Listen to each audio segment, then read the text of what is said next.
درم من نوخن خزيانا مخبة خاقة خيتا بتممخ فقرات آها خلقتا من صبرة أطرا وإديم يوما بتاويلا ملوءة أننقايا بتهمزمخ بخا ملوءة أوند إلى بخايا وخ عم إديم يوما خزيانا مخبة بتدرشخ ين بتاويلا سواذ عم أرخديان قستوديو بملوءة مؤسسة وارث هلبت أكيد ربا من شمي وخ بآها شمة دخي بتباقي للطب أكيد ببلخانة ناشايا ين عمل إنساني عم تكنولوجيا متطورة انت خزيان مخبة قبل خبشينا عمن اديوم إليه الدكتور ربيع حنا ريشة مناثة جراحة أورام أكيد جو مؤسسة وارث بشينا بيوخ قدم تخبر اخت الدكتور رابا بصيخة وخ اديوم إيوة منن قستودي مش كبيرة عزيزة دكتور ما صد أمرت لن بلخانة أي مؤسسة وارث بشكل عام وفروع الدية وخدمات مقدمة لقى مجتمع؟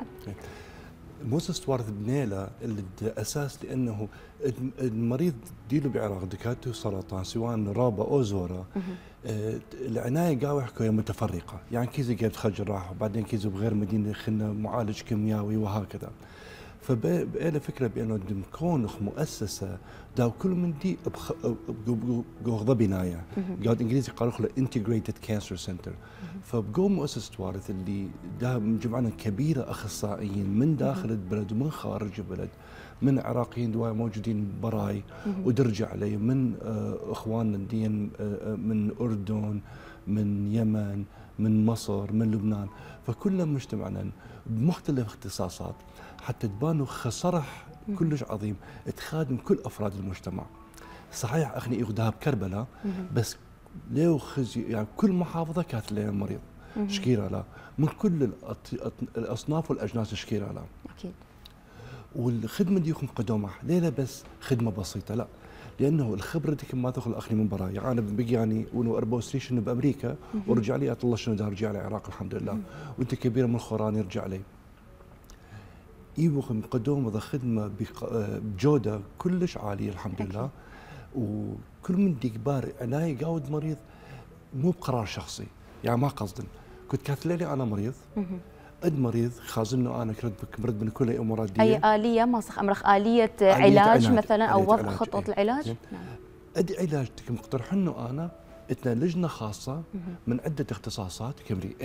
ادي علاج له فعلا مطابق للمعايير العالميه زين او كانت شغلات فرديه خاصه كوي نادره الوجود النادره الوجود همنا مشترك كلنا اصحاب الخبره مقرخ وهمنا اتن تفرعات ده بنينا المستشفى ودا تشاتو كسر بلخته بقو بصره وطموحات دي يمكن بخ منتشر بعراق كله خيلت اكيد دغدغ كذوتو اخني ليوخ ربحيين يعني لقبخ ارباح فبالتالي اخ مؤسسه غير ربحيه بدك مقدمه خدمه طالب مريض احسن جوده والفكره ديا حتى ما تغلق كان خاصه من الاخير كبخ مرجع مو بس اطباء العراق دي بليتو درجه ياخا لا حتى مرضى ديا بدل ما زال خارج العراق درجع بالعكس داتي من برا من براي واخذ مع الجخلي اكيد خزي اي رعايه صحيه ما خد متخرخ معايير عالميه دخي بايش اختيار اطباء يعني اختصاصات اورام اكيد رابع اختصاصات دقيقه لا دخي بايش او اختيار توفير اي رعايه اختيار دي اللجان زين وليث يعني مثلا على سبيل المثال انا ثاني من امريكا ودي شهاده امريكيه وانا دا الوحيد بعراق بدي ايه الشهاده وببلاغ قاوح بس مع ذلك ميري طلي اخت غزو شولي ومقرنوا له قاعد معايير عالميه وغزو ما هم بيواذا فبالتالي اي خادكات منن كمرحب وقاوح وانت معايير لازم منطيلي على اساس المعايير فعلا اي يوفي الشروط او كويثن تحسينات فبالتالي اذن دائما دوره كمرخ التقييم ما هي بيواذا زين على سبيل المثال ابسط الامور النظافه نعم زين اختيار مها مستخدم سوائل وكيميائيات التنظيف كلها حسب ما متفق عليه عالميا قاعد المستشفيات والتدريب وكيفيه التنظيف كلها اي يعني ابسط الامور كنت قاعد عمليات ما لازم دوغ دخي مخلخ دخي كالخ دخي مرتبخ الاصاله كلها حسب المعايير أكيد إتلن إيقارة بدوا مندي مخ متخرخ من أبسط التفاصيل إذ اهتمام بقاوة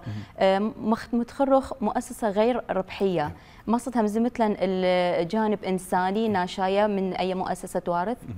إيه فخلي زين كل ما بدك نقدم لي عندها من ناحية الأطفال على سبيل المثال كل طفل أقل من 15 سنة دكاوتي أدورم خبيث كاو مع علاج ديح جبني إيلو بلا بارو مجاني تماما فبالتالي أخني ياخذها بصرافة تقريبا شقق مخمشي $1000 قود يرخى بس طالت إيد من دي بس طال الأطفال أكيد. أما الكبار التخفيضات كاثي من عتب الحسينية حتى دم سعديلي ودلت بحاله دم موافر وشكيرة لها كنت أنا رجع لي من أمريكا ومعرف لي الناش سورايديا دواوي من شمال العراق كمولني كاردي وده اتخاذ من القش كد ده علاج دي حي تشاتو بلقى كيزي وكاثي كد شفثا مرات كد شباثا وكم عجي جبن مجاني ده البروال كل امور دي مخت متخرخ ماسك كل ناشئ اوث تبرع قضيه مؤسسه يعني ان اتلم صيتها مثلا ولو مبلغ بسيط هو بس عمل انساني ما اوث تبرع اتن ايه ده بثقلا اخني منظمه وارث الصحه العامه الى ببلاخ الادمندي ويثن ويذ باركودز وهي بعدين مش دخلوا يعني بولخلو خليني باركوز ديا الفكره اخر ما هي بانه اخني يغ بواضخ من درابه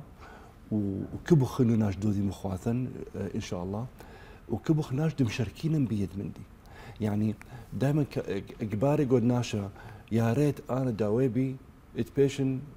جراح او اتبيشن ممرض او اتبيشن اي من خدمه هذا مؤسسه اخني كمروخ يبو خدموتن قاد تبرعات بسيطه او تبرعات دي مساعدين بيد صراحه دي كنت خدموا الناس دي من كل الاطياف والاجناس رابا دوست دكتور متخرن اورام خصوصا يعني حاله رابا حرجه هويه يعني حاله حساسه له مؤسسه وارث مقدمه دعم نفسي نقل او سكن يعني ان تفاصيل تمهيري المريض يعني انه رايش خدشه بش سبايل خدشه بش طاوله رخقه من المرض بحد ذاته زين بعض الاتفاقات من وزاره الصحه العراقيه ومن وزاره صحه كردستان كمشاديلا مرضى اني دفعي تكاليف دي اي بنفس الوقت ما يخويذوا التن فنادق يخم اجري بقو كربلاء كنت كاث مريض من براي ليب كالو ليب زالو اث كولخلو غرفه فندق اثناء فتره العلاج مجانا فكم ساعد يخلى بد من دي اكيد او خم درابه مهمه له وحتى خيرا بعض التفاصيل اللي ديكم اثري مثلا التن كبيره مرضى حيجي نقل دم كبيره فالنقل ده مكلف تقريبا 50,000 جو بطن فما وزنا خيرا من رشد اوضخ آلية حتى اية مصاريف وتكاليف ديد نقل الدم مثويح من مركز الدم وجيبن وكل تحاليل دي كله الحساب الاخني فبالتالي يوغدها تقريبا بصراف $1000 جو يرخى بس الايد من دي حتى بس مقلخ اي تاثير من بابا ويمه لأنه كنت خير أخني مريض السرطان خاصة الأطفال جايزيلي أكيد يعني أنت مخايل بابا ويما ليلة ببلاخة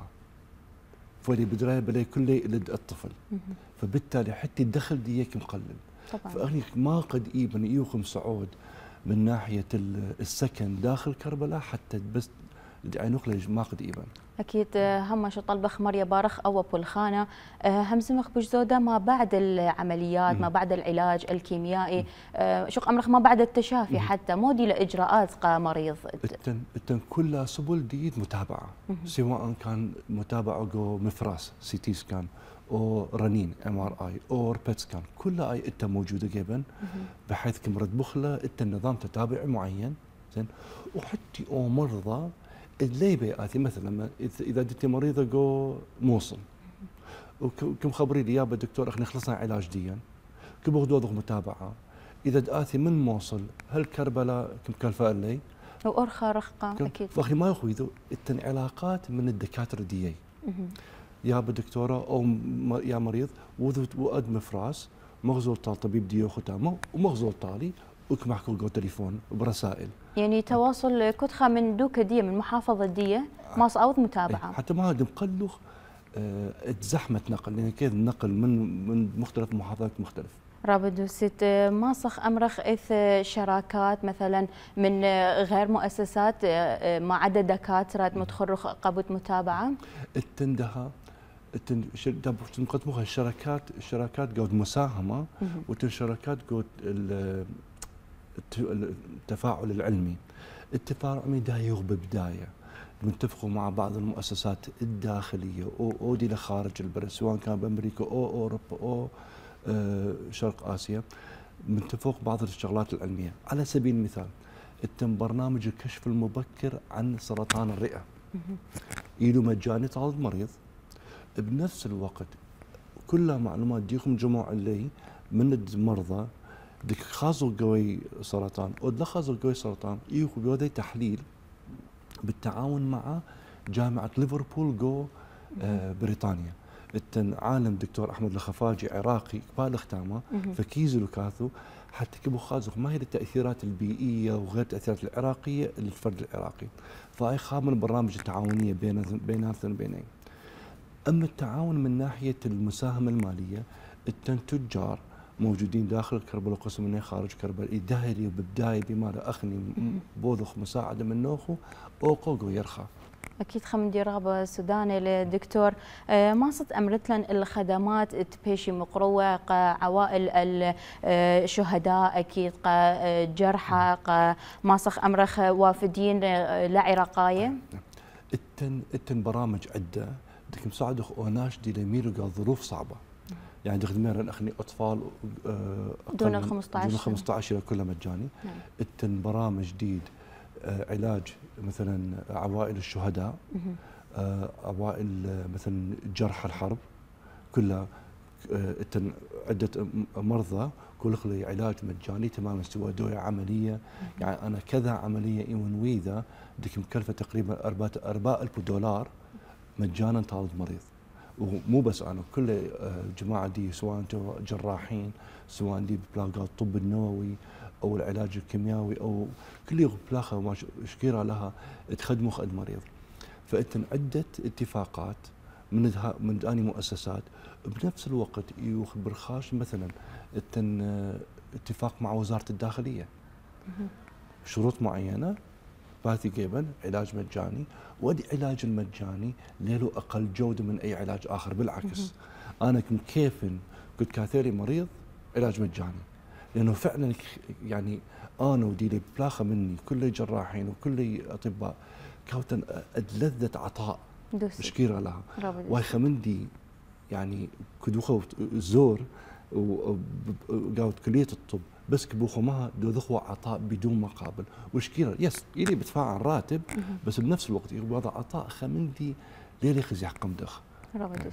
دكتور يعني بس توضيح يعني علاج ليلة فقط علاج أدوية ممكن هاو علاج كيميائي ممكن هاو علاج عن طريق عملية جراحية لا؟ كلها عمليات. نعم. علاج إشعاعي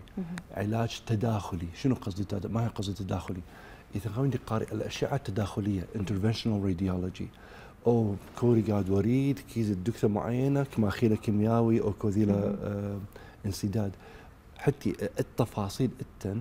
لدرجة الخا خوري من أمريكا من ميشيغان كم خازيرة أجهزة من الأخت أتو ترتيب أخني بميشيغان لتن. يعني من ناحية التطور من ناحية الأجهزة؟ من ناحية الأجهزة الموجودة وإذا كلها بخذ نفس الدكتور. يعني بحيث مريض كتكاور بيد الدكتور لك بالط كل من ديكم كامل وكبالط كيزل للطابق. أكيد خمندي رابا سدانيلة ماسخ أمرخ هل بتطلبخ من مريا هماشا مبارخ أو بالخانة وهاو يعني كل ناش أبت ليذ بخيلت مريا شم بأي مؤسسة وخز أو علاج مهم أكيد كنت حالة إلى ماسط أمرت لن الفروع متخرخ الأساسي إلى جو كربلاء متخرخ جو بصرة ماسخ خزخ جو مستقبل بخيلة آلاف فروع خنة شكيرة لها انتهت موافقة من وزارات دبانخ مستشفى تقريبا 380 سرير جو كركوك إلى اختصاصات جراحية زائدا العلاج الكيميائي. نعم. أي دازي لغباد وقاوح انتهى مستشفى جو ديوانية تقريبا الى 55% اكملته. التندام مخططات مستشفى ربطة نجف، أكيد. مستشفى عام، ومستشفى خرته جديد مخاذ وارد بس ربطة بغداد. ده بغداد التنبينايه ده كم اجرخ له منصور الى عيادات ومختبره. فمن مرضى دي كاية متابعه او داثي اللي استشاره باثي بخزينه تامه. أكيد. خمدي رابا سوداني لي